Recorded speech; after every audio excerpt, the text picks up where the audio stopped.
Welcome to the end of another highly questionable work week. That guy over there is Izzy Gutierrez. We're appreciative that he sits in for Bomani today. What do you like on the show today, Izzy? Minnesota Lynx, back-to-back WNBA no, they should have been, though. Oh, really? That's where we're going. Okay, dale, papi. Will you bet on Clayton Kershaw to get the Dodgers to a Game 7? Yeah, you remember those last couple of outings where Clayton Kershaw erased forever the idea that he is not a postseason pitcher, unless, of course, he doesn't do it in Game 6, and we're going to just bring that right back here. He should be the favorite. I am rooting for him to win this game because we all need a Game 7 at Wrigley Field with the fear up here, everyone tortured and crazy. We need this for baseball. We need to watch it, and I want to watch a guy who I know to be great at an important moment. I think we need to see Clayton Kershaw win this just because he's arguably the best pitcher currently. He's arguably the best pitcher of this generation, and we're going to hang on to that one narrative about him not being able to win in the postseason, and that needs to go away. It really needs to go away, and what better chance to do it than with these sweaty, nervous Cubs in a Game 6 in the NLCS. Take a cue from John Lester, who just did it in your park. Go be the better pitcher and win in Wrigley. I'll tell you something, though. Right now, he could throw a perfect game in this game, and we'll do this again to him if they make the World Series. We'll do it as soon as the World Series starts. Do it again, Clayton. Do it again.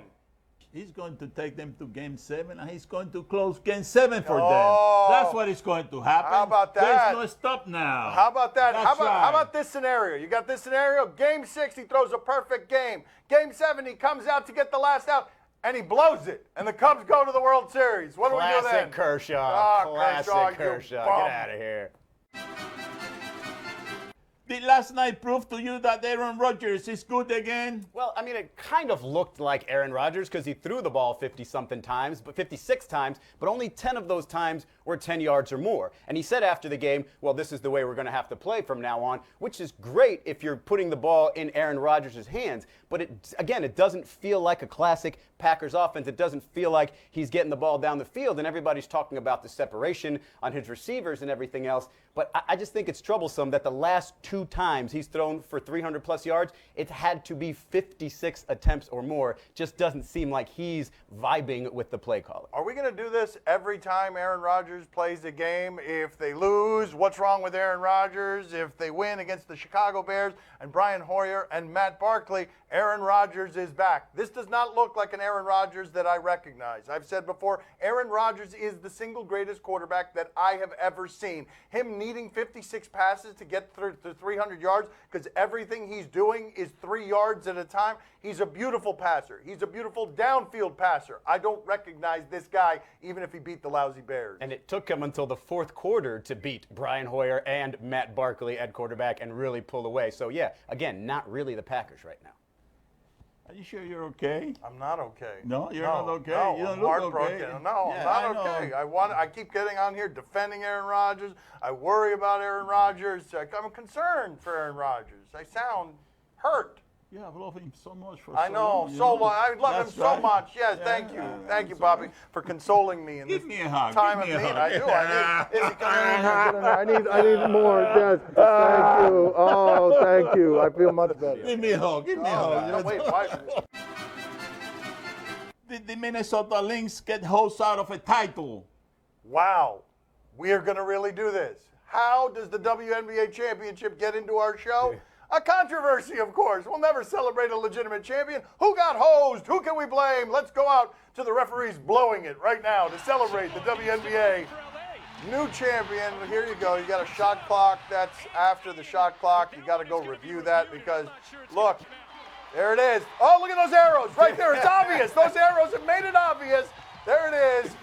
That's how you make it on the show. Giant red arrows on the screen. I will say this much, though.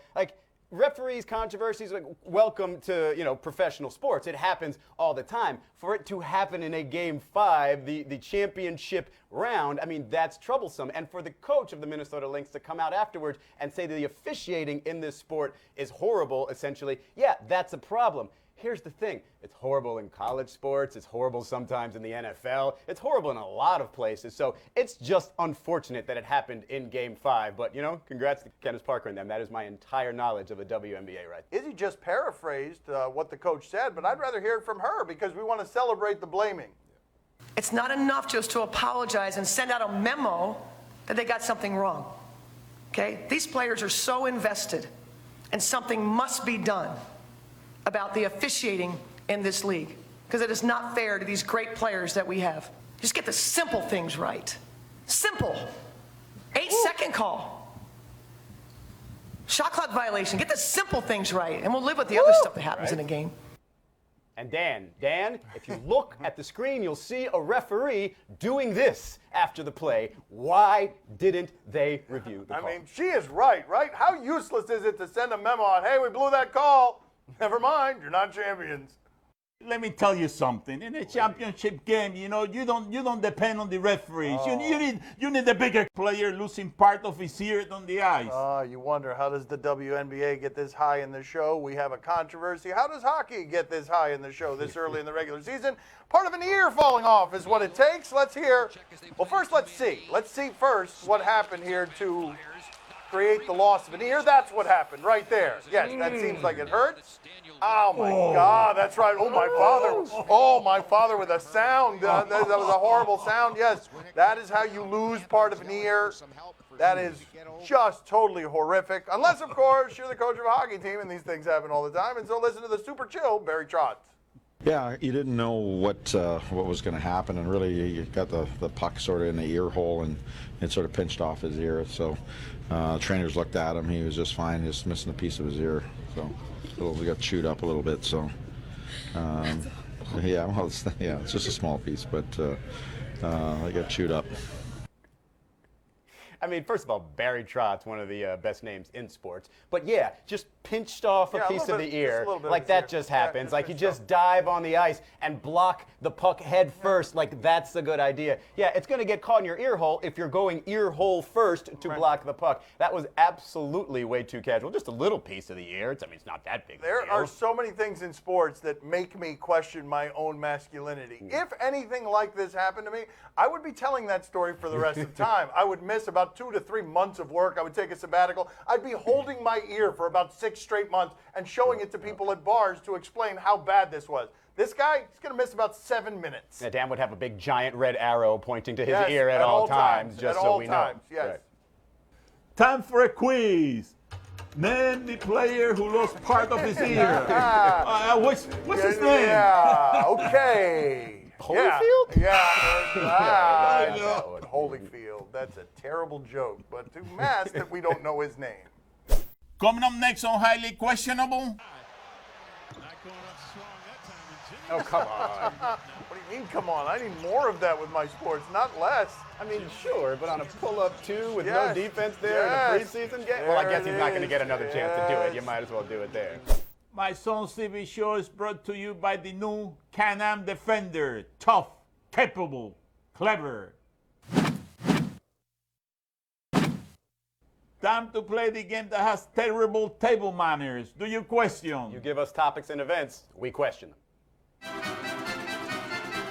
Do you question this play call? BYU played last night. Fun game. What was this play call? Was it a disaster? I suspect it was a disaster, right? Oh, we're punting from the end zone. 4th and 19 from the end zone. Oh, I saw this play. What happened? Oh, it's not smart. Oh, really? Yeah. Really? Okay. The very fast punter was going to scamper there for that guy.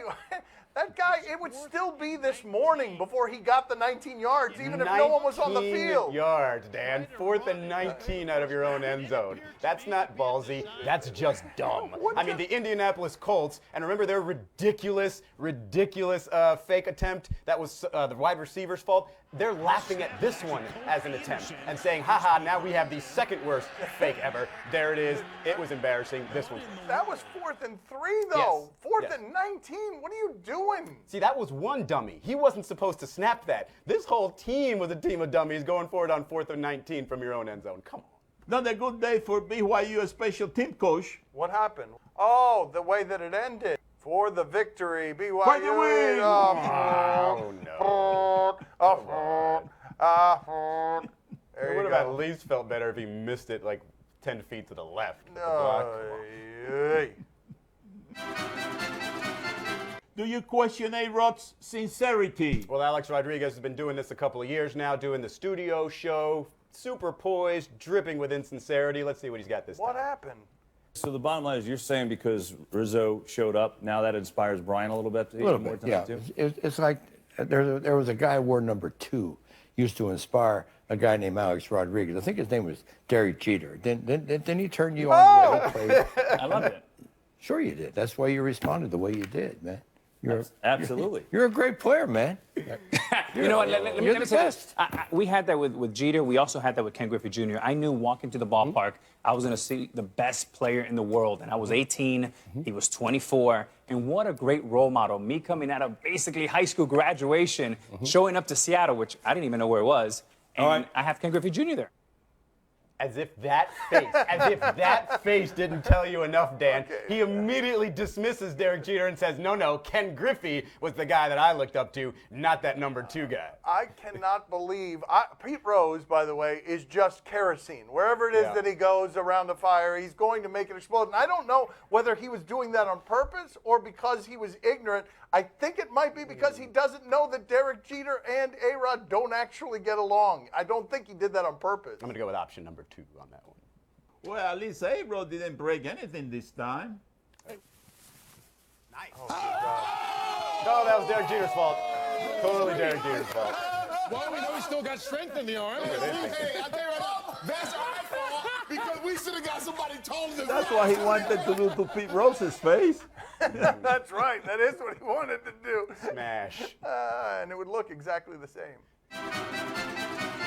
Do you question if Brandon Jennings realizes this is preseason?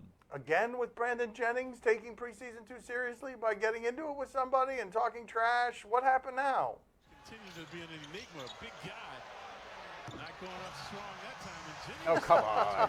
What do you mean, come on? I need more of that with my sports, not less. I mean, sure, but on a pull-up 2 with no defense there in a preseason game? Well, I guess he's not going to get another chance to do it. You might as well do it there. Give me a couple of hip thrusts, too, there while you're at it. Come get some of this. That would cost you $15,000 in the NFL. Right there. You know, Phil Jackson is going to be very surprised when he sees this and realizes that Jennings is in the Knicks. You know, he's going to say, who is that guy? Who signed him up? I don't remember. What's his number now? He is. Who is that? Why is he doing that? Do you question if this is impressive teamwork? This is impressive teamwork or that is impressive teamwork? What do we got? Oh, okay.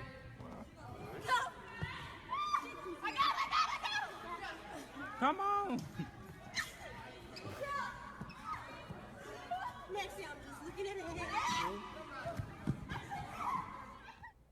I mean, me and my father could do that very last part. That very last part, we'd be able to do that. I just don't understand where these games come from. Like, who thought of this particular game and said, hey, let's become half of a wheel and see if we can kind of just go back and forth a little bit. It's totally fun. I show you what happened when that goes wrong now. Oh, no! Oh! Goodness. Oh! Oh! I mean, it looks terrible, but doesn't that happen in the NFL every week? Oh! Oh! Wow, my father just does this point, and it was going to be a funny video, and then all of us were totally disturbed. Jumpman. Them boys up to something. They just spend like 2 or 3 weeks out the country. Them boys up to something. They just not just bluffing. You don't have to call. I hate my dance like Usher. Woo! I just find my tempo like I am a DJ Monster. Woo! I hate that Ginobili with my left hand up like woo! Highly questionable is broadcast from the Clevelander Hotel on beautiful South Beach, Miami. Time to play the game that checked out mentally a few minutes ago. See? Yeah. Oh, no. There you go. Thank you. That's funny. You tell us what to watch on television tonight. Today's the day he holds up a note card, right? Today's the day? On NBA TV, Blazers and Warriors. Yeah, we're all here for all things Warriors, even preseason Warriors things, right? Look at what they did to the Lakers the other day in 30 seconds. This happened in 30 seconds. We're going to get a lot of this year, right? You probably want to start by not leaving him open. Yeah, that's probably a good idea. Good idea from, we go. Hey, he's 7 feet. You might want to note that. Yeah, there's this. That's okay. There we go. And this is going to go poorly for the Lakers again here. Because Nick Young's involved. Yeah, Nick Young against the Warriors. Yeah, you got to be a little more careful with the basketball. Yeah, we're gonna. I mean, wait a minute. Okay, I mean, look at Kevin Durant on his back. Like that was the Warriors being clumsy. I mean, that is classic. Like if you thought defense wasn't going to be involved in this whole show, there you go. But if you're Kevin Durant, stumbling, falling backwards, if you're on the Warriors, just a rule, just always look toward the three-point line. You'll find somebody there that will make a shot for you. Of course, we want to watch. Poppy, are you intrigued? Oh, see, I'm very intrigued. Listen, I'm telling you, this thing is not going to happen against the Trailblazers because they got Damian Lillard. You know, he's not going to put up with that type of a game. You know, he's going to motivate the troops and say we gotta show the Warriors that we can beat them up. You know, so they start right now in the preseason. That's right. That's right. Saturday on CBS, number 6 Texas A&M at number 1 Alabama. Yes, Alabama needs to be investigated by the NCAA because I know that they're making these players in a lab that are bigger and stronger than everybody else. They have to be, right? Deron Payne, look at what he does against Tennessee here. Watch this. This is him just taking another man, and just throwing him into the end zone. Here, this is, you're not as strong as I am. I'm sorry, I'm going to discard you. That game, 49-10 at Tennessee. Izzy, are you intrigued? Always intrigued when Alabama's involved. I do think Texas A&M can give them a fight, but when you see video like that, I mean, it's unfair. It's pros playing against college kids. Don't even need a quarterback, and they beat everybody. Poppy, are you intrigued? Oh, see, I'm very intrigued. I see a major upset coming through this weekend. You know, I'm telling you, no matter what Alabama is going to throw at Texas A&M, they can't stop Trevor Knight. Are you kidding me? That guy is on fire. He can throw. He can run. He's the whole package. You know, Trevor Knight. There's the very real risk on Saturday that he will actually be on fire. That something will happen in the backfield and he will catch fire. Tricky Nicky usually loses a game during the season. This is the game he's going to lose. When did you find out the name of Trevor Knight, the name of the quarterback? Oh, Trevor Knight? Yeah, when did you learn that Heisman voter? Oh, did you know Trevor Knight? When did you learn that? Trevor Knight? Okay, really? Okay, he's skipping. About 30 seconds ago. Yeah, I mean, he's skipping. I don't know what was happening there. Sunday on CBS, Patriots and Steelers. Oh, I was looking forward to this. You would have liked to have seen what this looked like, right? If it was Big Ben throwing the ball 50 yards downfield. But he's been ruled out, so instead we preview this game by going to Tom Brady, talking about a candy bar that you should eat during Halloween. Oh, come on. What is that? Is that sensual?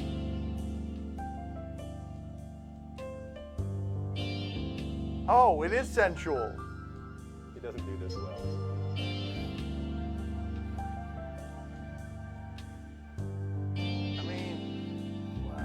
That is really cigar store wooden Indian. We're like, hello, yes. It's not even funny. Stiff. I mean, that is really poor acting.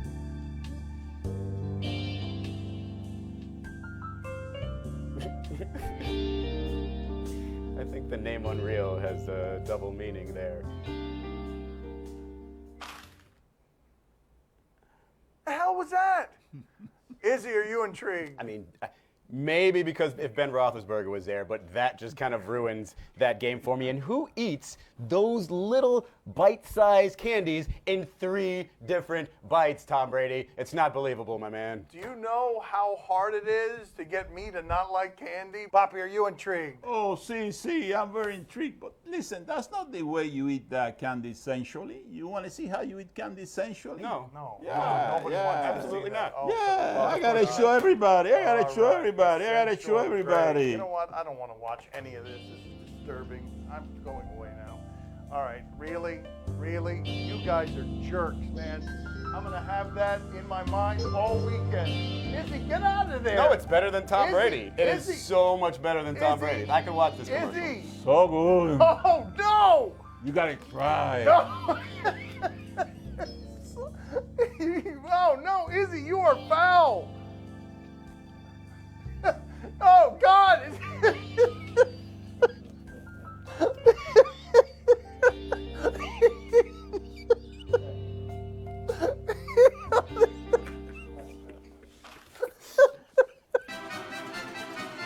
That's all the time we have for today. Thank you for watching. Thanks for watching. Somebody will see you on Monday. Tell me you guys were laughing as much as I did. It was just so disgusting. His tongue was green.